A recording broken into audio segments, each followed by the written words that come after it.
مناجات کرنے، رجوع کرنے، اس سے مانگنے کا نام ہے۔ ہمارے ہاں اکثر یہ ہوتا ہے کہ بعض لوگ اتنے بے صبرے ہو جاتے ہیں کہ وہ کہتے ہیں کہ اسی تے دعا منگ منگ کے تھک گیا اور ساری دعا قبول نہیں ہوئی۔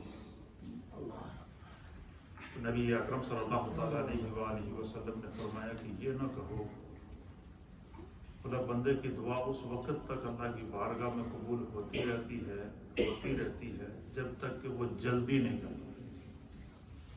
صحابہ نے عرض کیا یا رسول اللہ جلدی نہ کرنے کا کیا مطلب ہے؟ تو نبی اکرم صلی اللہ علیہ وسلم نے فرمایا کہ جب وہ یہ کہہ دے کہ میں تو دعا کر کر کے تھک گیا، میری دعا ہی قبول نہیں ہوئی۔ قرآن مجید اس منظر کو بیان کرتا ہے کہ جب حضرت سیدنا ابراہیم علیہ نبینا علیہ الصلوۃ والسلام اور حضرت سیدنا اسماعیل علیہ الصلوۃ والسلام نے خانہ کعبہ تعمیر کیا، جس وقت خانہ کعبہ کی تعمیر مکمل ہو گئی نا، انہوں نے دعا کی ربنا وبعث فیہم رسولا، اے اللہ میری نسلوں میں سے ایک ایسا اس کعبے کا متولی، ایک ایسا آخری نبی رسول پیدا فرما جو قیامت تک اس کعبے کی حفاظت کر سکے۔ اب یہ دعا حضرت ابراہیم علیہ السلام نے کی، کس کے لیے؟ ہمارے پیارے آقا نبی اکرم صلی اللہ علیہ وسلم۔ اچھا، وہ ابراہیم علیہ السلام جو ابو الانبیاء ہیں، ابراہیم علیہ السلام کون ہیں؟ ابو الانبیاء ہیں۔ اور حضرت ابراہیم علیہ السلام کو پہلے اولاد نہیں تھی، اللہ تعالیٰ سے دعا کی کہ اللہ مجھے اولاد عطا فرما، رب ہب لی من لدنک ذریۃ طیبہ، اللہ کی بارگاہ میں اولاد کی دعا کی تو اللہ تعالیٰ نے ان کی جو اہلیہ تھی حضرت سارہ، ان کے دل میں ڈالا، تو ان کی ایک خادمہ تھی جن کا نام تھا حضرت ہاجرہ رضی اللہ تعالیٰ عنہ، جو حضرت اسماعیل علیہ السلام کی والدہ ہے۔ تو حضرت سارہ کے دل میں اللہ نے ڈالا تو انہوں نے حضرت ابراہیم علیہ السلام کو مشورہ دیا کہ میں چاہتی ہوں کہ آپ کی دوسری شادی ہاجرہ سے کرائی جائے، تو میں چونکہ بانجھ ہوں اور مجھ سے اب اولاد کا ہونا ممکن نہیں ہے، تو ہاجرہ سے ہماری خادمہ ہے تو اس کا نکاح کرا دیتے ہیں، تو ہو سکتا ہے اس میں سے اللہ تعالیٰ آپ کو اولاد دے دے، تو جو اس کو اللہ بیٹا دے گا تو ہم اس کو پالیں گے۔ تو حضرت ابراہیم علیہ السلام نے اس مشورے کو مانا، تو انہوں نے حضرت ہاجرہ سے نکاح کیا، تو اللہ تعالیٰ نے حضرت ہاجرہ سے حضرت اسماعیل علیہ السلام عطا فرمائے۔ اب جب حضرت ہاجرہ سے حضرت اسماعیل علیہ السلام عطا فرمائے نا، جب ان کو بیٹا پیدا ہوا تو اس وقت حضرت سارہ کے دل میں ایک حسرت پیدا ہوئی،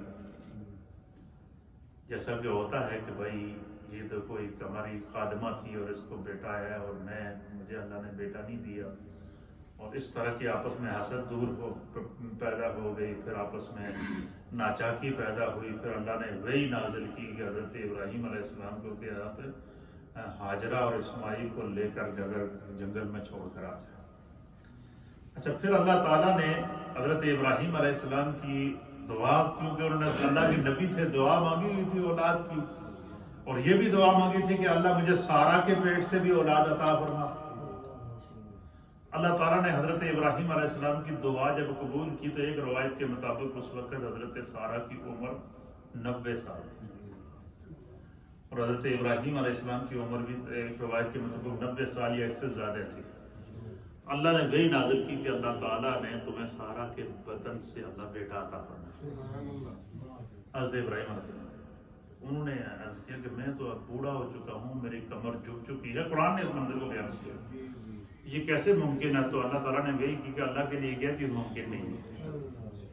اچھا، حضرت سارہ کو جب خوشخبری سنائی گئی تو اللہ تعالیٰ نے پھر حضرت سارہ کو بڑھاپے کی عمر کے اندر پھر ان کی اللہ تعالیٰ نے دعا قبول کی، تو اللہ تعالیٰ نے روایات کے اندر آتا ہے کہ حضرت سارہ کو کے حق میں جب دعا قبول ہوئی نا، 90 سال کی عمر میں جو ان کی کمر جھکی ہوئی تھی، بالکل بوڑھی تھیں، اور اعضائے جسم بھی بالکل جو ہے وہ ایک مزمحل تھے، کمزور تھے، خداوند قدوس نے ان میں نئی ایک روح ڈالی، نئی جوانی جس طرح لوٹ کے آئی۔ 90 سال کی عمر میں حضرت سارہ میں ایک نئی جوانی لوٹ کر آئی۔ بالکل اس طرح مفسرین نے لکھا ہے کہ حضرت سارہ اس طرح ہو گئی جس طرح کہ 25-30 سال کی لڑکی ہوتی ہے، اس طرح اللہ تعالیٰ نے ان کو قوائے جسمانی عطا کیے۔ پھر اللہ تعالیٰ نے ان کو بیٹا عطا فرمایا جو حضرت اسحاق تھے۔ اب حضرت ابراہیم علیہ السلام کو اللہ نے 2 بیٹے عطا فرمائے، ایک حضرت ہاجرہ سے وہ بھی نبی، اور ایک حضرت سارہ سے حضرت اسحاق وہ بھی نبی۔ کیا کمال ہے جی، دیکھیں نا، بیٹے تو اللہ سب کو دیتا ہے، لیکن اسی وجہ سے حضرت ابراہیم علیہ السلام نے اللہ تعالیٰ سے ایک اور دعا کی تھی، اور دعا یہ کی تھی کہ یا اللہ تو نے مجھے میری ہر دعا قبول کی ہے، تو یا اللہ میرا جو ذکر ہے نا، میری قیامت تک آنے والی جو میری نسلیں ہیں نا، ان میں میرا ذکر باقی رکھنا۔ یہ قرآن کے اندر اللہ نے باقاعدہ ابراہیم علیہ السلام نے اللہ سے کیا دعا کی کہ قیامت تک میری نسلوں میں میرا ذکر باقی رکھنا۔ اور ایک دعا خانہ کعبہ تعمیر ہوتے وقت کی تھی کہ میری اولاد میں سے ایک ایسا نبی عطا فرما، ایسا رسول عطا فرما جو قیامت تک اس کعبے کی جو ہے وہ حفاظت کر سکے۔ تو حضرت ابراہیم علیہ السلام کی دعا قبول ہوئی، تو اللہ تعالیٰ نے حضرت اسماعیل علیہ السلام کی اور نسل میں سے نبی اکرم صلی اللہ تعالیٰ علیہ وسلم کو پیدا فرمایا۔ اب علماء نے لکھا کہ حضرت ابراہیم علیہ السلام کی یہ دعا جو مانگی تھی انہوں نے کہ اس کعبے کا ایسا محافظ عطا فرما، متولی عطا فرما جو قیامت تک کعبے کی حفاظت کرے۔ یہ حضرت ابراہیم علیہ السلام کا اور نبی اکرم صلی اللہ علیہ وسلم کے جو دور ہے یہ تقریباً 3500 یا اس سے زائد سال کا عرصہ ہے۔ ابراہیم علیہ السلام کی دعا، اب یہ ابراہیم علیہ السلام کی ابو علماء نے لکھا ہے کہ کیا اللہ کے نبی کی دعا میں کوئی نقص تھا؟ نعوذ باللہ، نہیں، ایسا تو نہیں ہے۔ حضرت ابراہیم علیہ السلام کی یہ دعا نبی اکرم صلی اللہ علیہ وسلم کے حق میں قبول ہوئی، لیکن 3500 سال کے بعد جا کر قبول ہوئی۔ ہمیں تھوڑی سی وہ ہم کہتے ہیں دعا مانگ مانگ کے ہم تھک جاتے ہیں۔ پھر اسی طریقے سے قرآن بیان کرتا ہے کہ حضرت آدم علیہ السلام سے جب بھول ہوئی، آپ جب آسمان سے زمین پر اترے تو آپ کو بڑا احساس ہوا کہ اللہ نے مجھے منع کیا تھا کہ لا تقربوا هذه الشجرة، کہ اس درخت کے قریب نہ جانا، مجھ سے بہت بڑی بھول ہو گئی ہے۔ حضرت آدم علیہ السلام اللہ سے دعا مانگتے رہے، ربنا ظلمنا انفسنا وان لم تغفر لنا وترحمنا لنكونن من الخاسرین۔ پڑھے بسم اللہ الرحمن الرحیم، آنکھوں کو بلند کر کے پڑھے بسم اللہ الرحمن الرحیم۔ اللہم ربنا ظلمنا انفسنا وان لم تغفر لنا وترحمنا لنكونن من الخاسرین۔ یہ وہ دعا ہے، ربنا ظلمنا انفسنا وان لم تغفر لنا وترحمنا لنكونن من الخاسرین۔ جو حضرت آدم علیہ السلام جیسے زمین پر اترے نا، گڑ گڑا کر رو رو کر اللہ سے یہ دعا مانگتے تھے۔ اچھا، اور یہ دعا جو حضرت آدم علیہ السلام نے مانگی ہے کوئی 1 دن نہیں، 2 دن نہیں، 3 دن نہیں۔ علامہ فخر الدین رازی رحمۃ اللہ علیہ نے اس دعا کی تفسیر کے اندر لکھا ہے کہ نبی اکرم صلی اللہ تعالیٰ علیہ وسلم نے فرمایا کہ حضرت آدم علیہ السلام نے 300 سال یہ دعا، 300 years اللہ تعالیٰ نے حضرت آدم علیہ السلام کو 1000 سال عمر عطا فرمائی۔ کتنی؟ 1000 سال۔ اچھا، ایک دفعہ اللہ تعالیٰ نے اس کے بارگاہ میں انہوں نے دعا کی نا، تو اور یہ دعا کی کہ بارے الہ، میری جو قیامت تک آنے والی امت اولاد ہے نا حضرت آدم علیہ السلام، مجھے ان کی عمریں دکھاؤ۔ اللہ تعالیٰ نے ان کو دکھائی، تو ان کی حضرت آدم علیہ السلام کی عمر، ان کی اولاد میں سے کوئی 40ویں نسل یا کم و پیش، اس میں سے حضرت داؤد علیہ السلام تھے۔ کہاں تھے؟ داؤد علیہ السلام. حضرت داؤد علیہ السلام کے بارے میں مشہور ہے کہ بہت ہی خوبصورت، بڑے حسین و جمیل، اور بعض مفسرین نے لکھا ہے کہ ان کے چہرے کے اندر نور مصطفیٰ نظر آتا تھا، چہرہ مصطفیٰ نظر آتا تھا.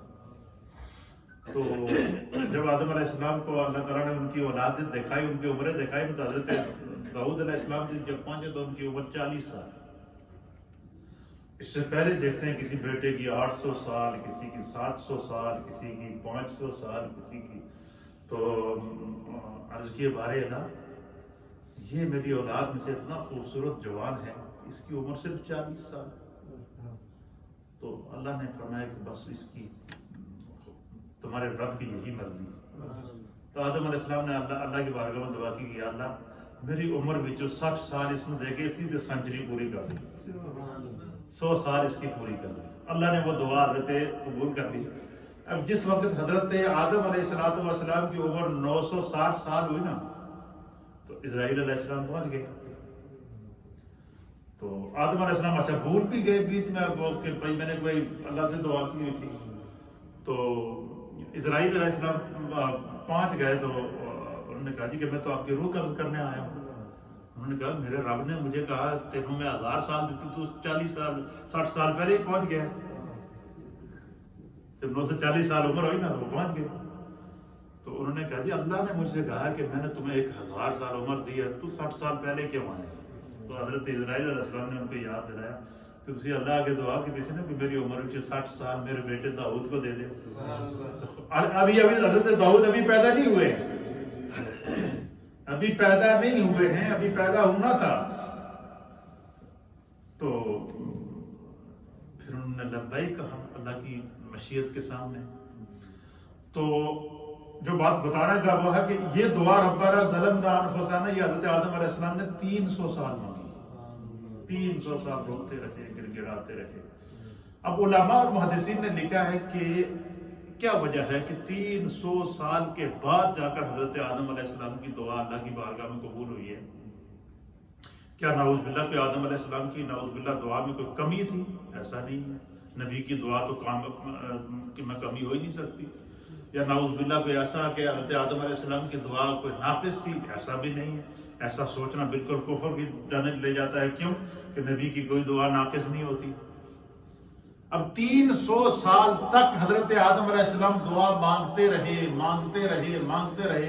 300 سال کے بعد پھر ایک دن اللہ کی بارگاہ میں عرض کیا کہ بار الہ میں تیری بارگاہ میں تیرے محبوب محمد کا وسیلہ پیش کروں. اب جب یہ بات کہی نا اللہ تعالیٰ نے فوراً وحی نازل کی کہ میرے آدم تمہیں کیا پتا کہ محمد میرے محبوب ہے. حضرت آدم علیہ السلام نے عرض کیا کہ بار الہ جب تو نے میری باڈی تیار کی تھی، جب مٹی سے میرا جسم بنا تھا، اور جب میرے جسم کے اندر روح پھونکی، جب میری پہلی آنکھ کھلی، روح پھونکنے کے بعد جب میری آنکھ کھلی، تو حضرت آدم علیہ السلام نے عرض کیا کہ میں نے جو ہے وہ آسمان کے کناروں کے اوپر لکھا ہوا دیکھا لا الہ الا اللہ محمد الرسول اللہ. پھر کہتے ہیں کہ میں جنت میں تو نے مجھے ٹھکانہ جگہ عطا فرمائی، میں جنت میں جہاں چاہتا تھا گھومتا تھا. آپ فرماتے میں جنت کے جس باغ میں گیا ہوں پھول کی جنت کے باغ کے جنت کے پھولوں کے باغ کی ہر پھول کی ہر پتی پہ لکھا ہوتا تھا لا الہ الا اللہ محمد الرسول. جنت کے ہر پھل کے پتے کے اوپر لکھا ہوا تھا لا الہ الا اللہ محمد الرسول اللہ.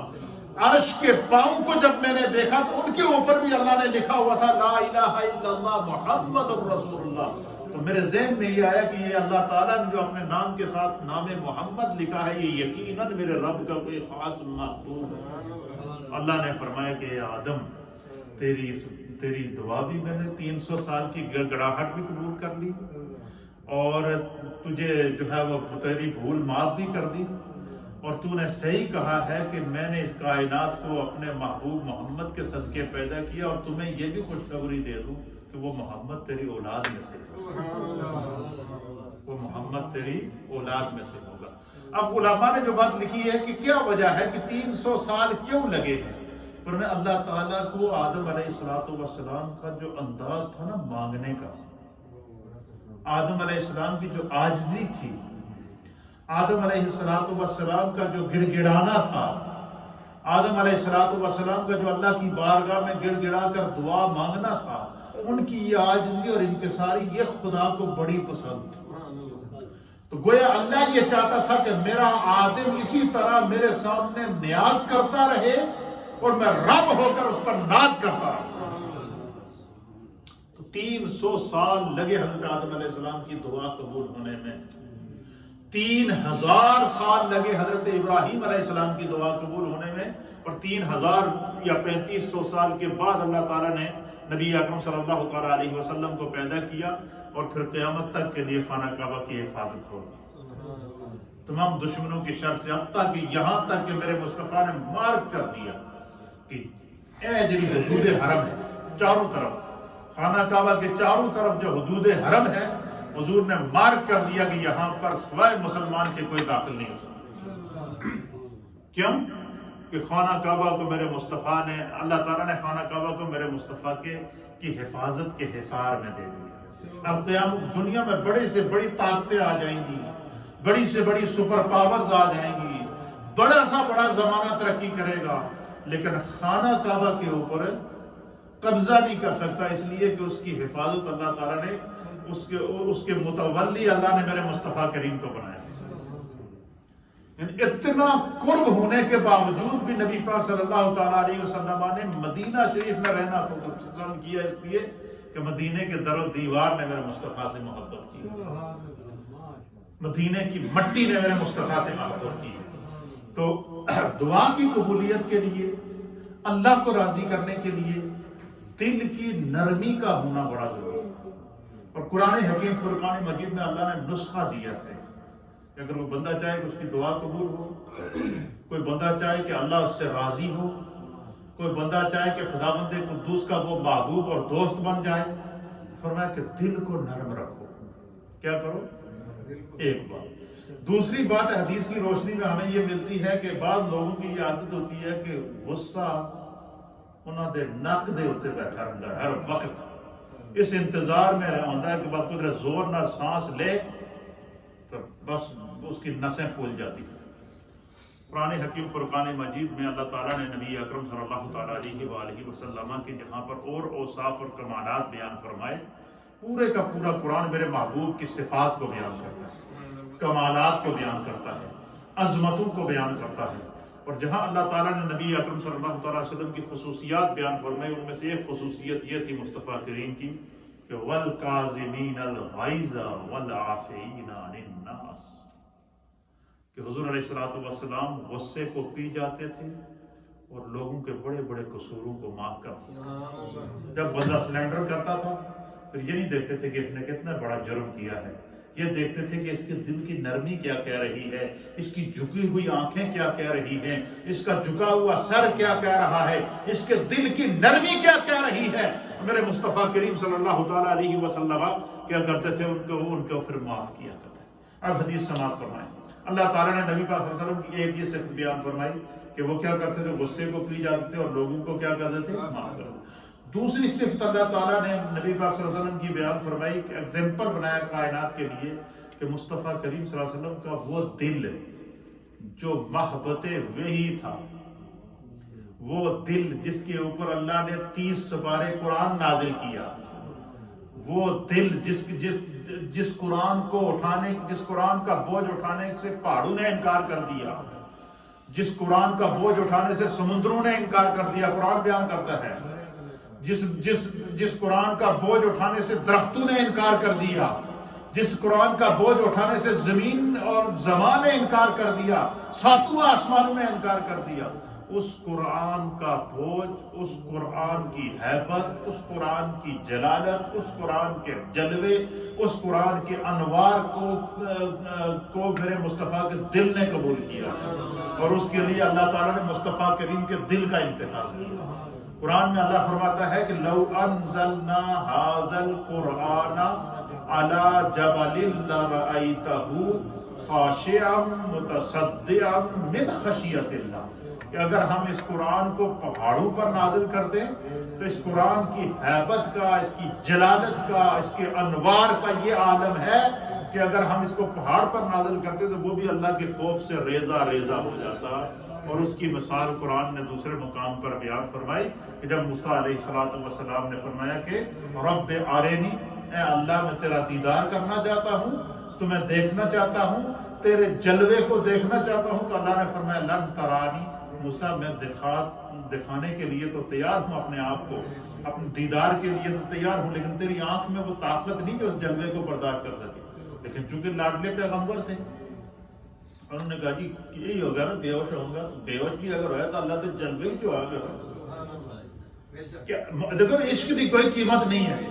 اللہ نے بتایا بھی کہ موسیٰ میرا جلوہ تو برداشت نہیں کر سکے گا، کیونکہ یہ انوار برداشت کرنے کی تیری آنکھ کے اندر وہ طاقت نہیں ہے۔ انہوں نے کہا طاقت ہو یا نہیں ہو، خدا کے جلوے کی گم ہوا گا نا۔ اگر غرق ہوا تو خدا کے جلوے کے اندر ہوں گا، اگر بے ہوش ہوا تو اللہ کے جلوے میں ہوں گا، اس لیے میرے رب میں نے تمہارا جلوہ دیکھنا۔ اللہ نے فرمایا میرے لاڈلے اگر دیکھنا ہے تو انظر الی الجبل، اس طرح کر کے مجھے تیرا وجود بھی بڑا پیارا ہے، تیری زبان بھی، اس سے بڑی کیا پیاری زبان ہوگی کہ موسیٰ علیہ السلام ڈائریکٹ اللہ سے باتیں کرتے تھے۔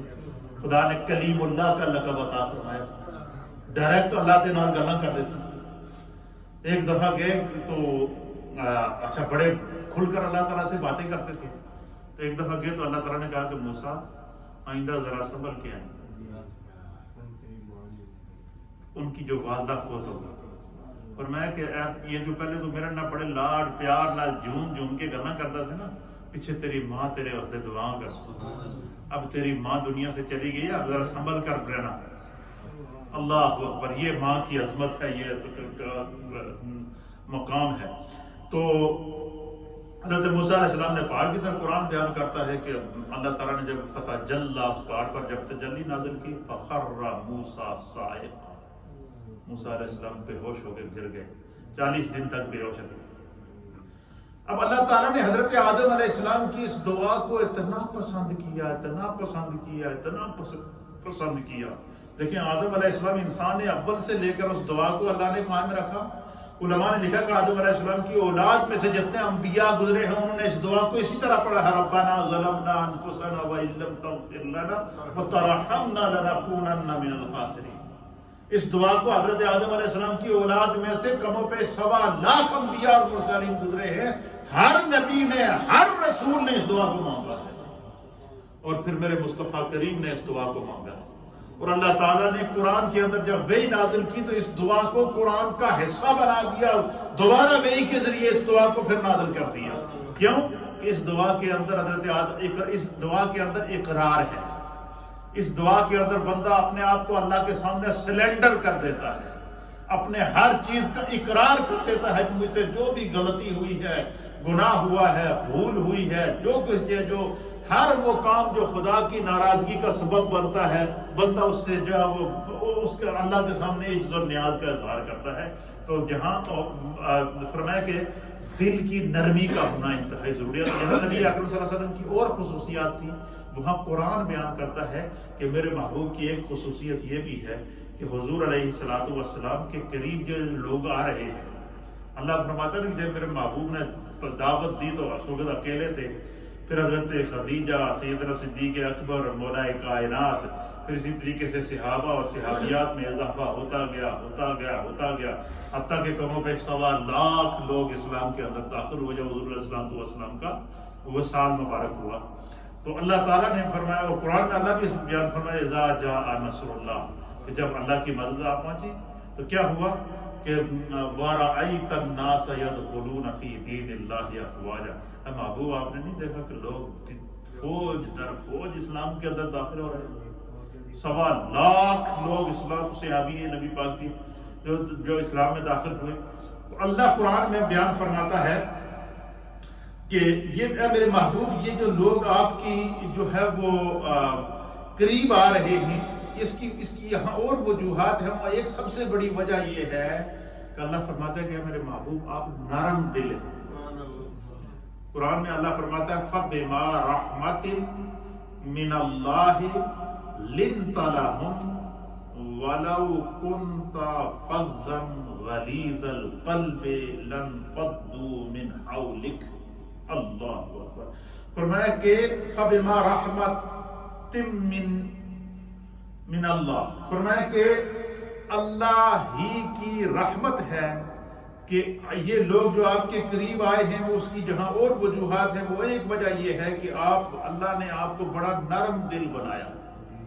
تو ہمیشہ دل کی سختی سے انسان گناہ کی طرف جاتا ہے، دل کی سختی سے انسان دور ہوتا ہے اللہ کی رحمت سے، دل کی سختی سے انسان عبادت سے دور ہوتا ہے، دل کی سختی سے انسان فرائض اور واجبات اور ان سے دور ہوتا ہے۔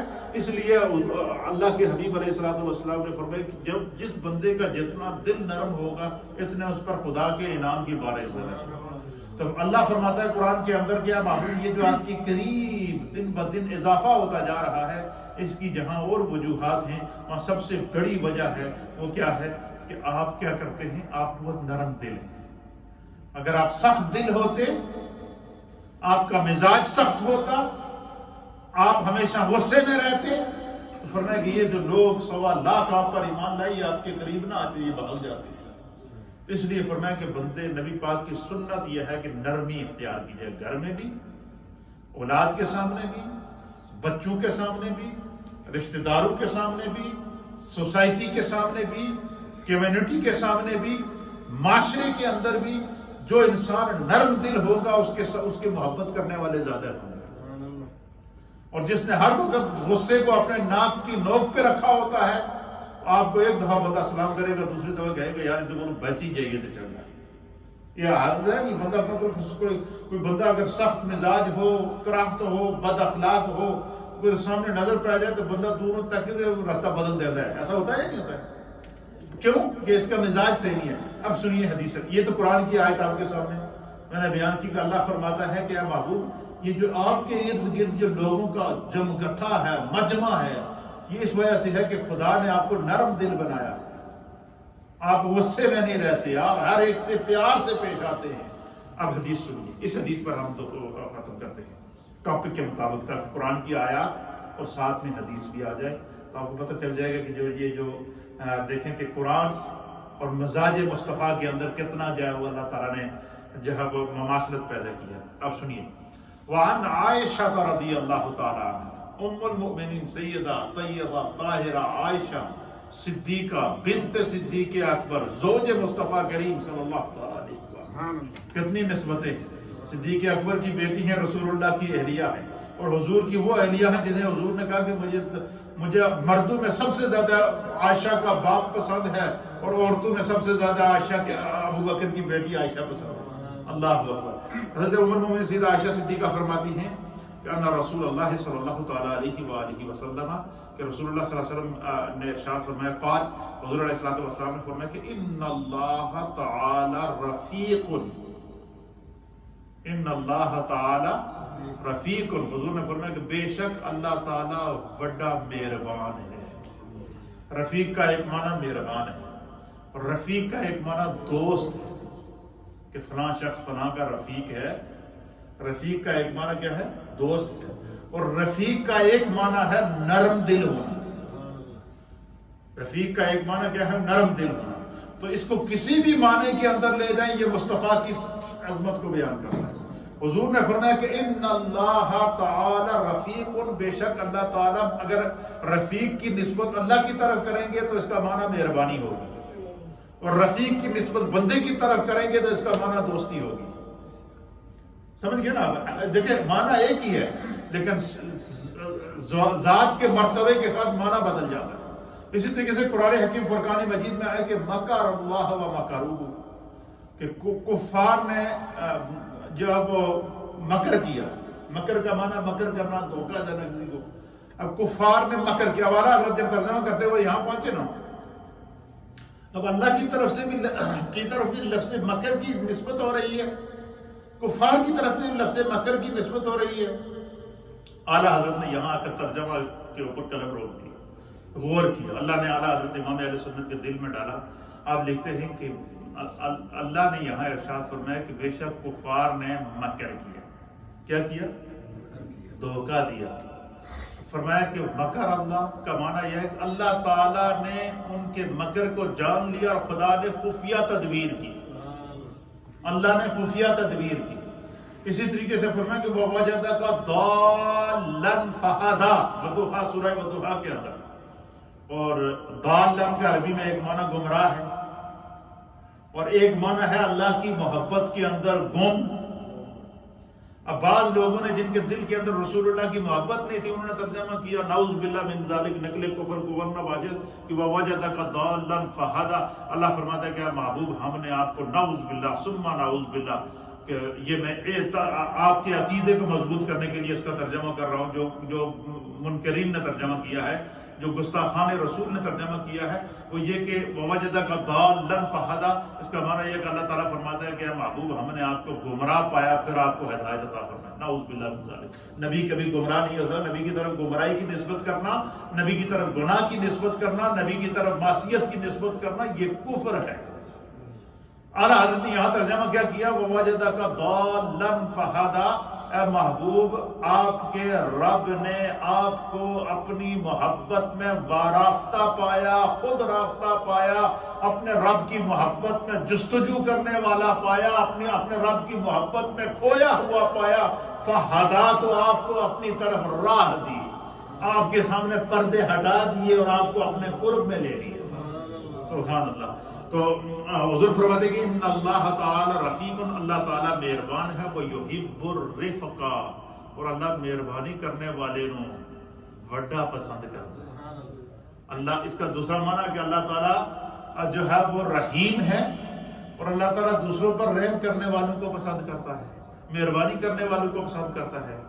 فرمایا کہ آگے اس حدیث کے اندر فرمایا کہ وَيُؤْتِي عَلَى الرِّفْقِ ما لا یؤتی علی العنف. فرمایا کہ جڑے اللہ تعالیٰ جڑا بندہ مہربان ہوئے, نرم دل ہوئے, جس کے اندر محبت ہو, جس کا دل نرم ہو, جو دوسروں کے بارے میں ہمیشہ خیر خواہ سوچتا ہو, فرمایا کہ وَيُؤْتِي عَلَى الرِّفْقِ, ایسے شخص کو خدا بے حساب عطا کرتا. یعنی اگر آپ چاہیں کہ خدا ہمیں بے حساب رزق دے, اللہ ہمیں دنیا میں کسی کا محتاج نہ کرے, تو ہمارا دل ہر ایک کے لیے نرم ہونا چاہیے. ہمارے دل میں کینہ نہیں ہونا چاہیے, بغض نہیں ہونا چاہیے, حسد نہیں ہونا چاہیے, ہر طرح کی کینے سے دل کو پاک کرنے. فرمایا کہ جو نرم دل ہوگا, مہربان ہوگا, جو ہے وہ نرمی اختیار کرے گا, اللہ اس کو عطا کرتا ہے. اور اس شخص کو اللہ عطا نہیں کرتا جس نے ہر وقت ناک تے غصہ چڑھایا ہو, جو ہر وقت غصے میں رہتا ہو, ہر وقت بد اخلاق رہتا ہو, ہر وقت لوگوں کو ڈانٹتا ڈپٹتا ہو. فرمایا غصے سے لوگ دور ہوتے ہیں, قریب نہیں ہوتے, نرمی سے لوگ قریب ہوتے ہیں. اور قرآن میں اللہ مثال دیتا ہے کہ میرے محبوب یہ جو آپ پر 1.25 لاکھ ایمان لائے, یہ آپ کی محبتوں پر ورافتہ ہوئے ہیں, آپ کے دل کی نرمی پر آپ پر عاشق ہوئے ہیں, آپ کو اپنا محبوب تصور کر کے آپ کے پاس جو عاشق ہوئے ہیں. اور فرمایا کہ اللہ تعالیٰ جو ہے وہ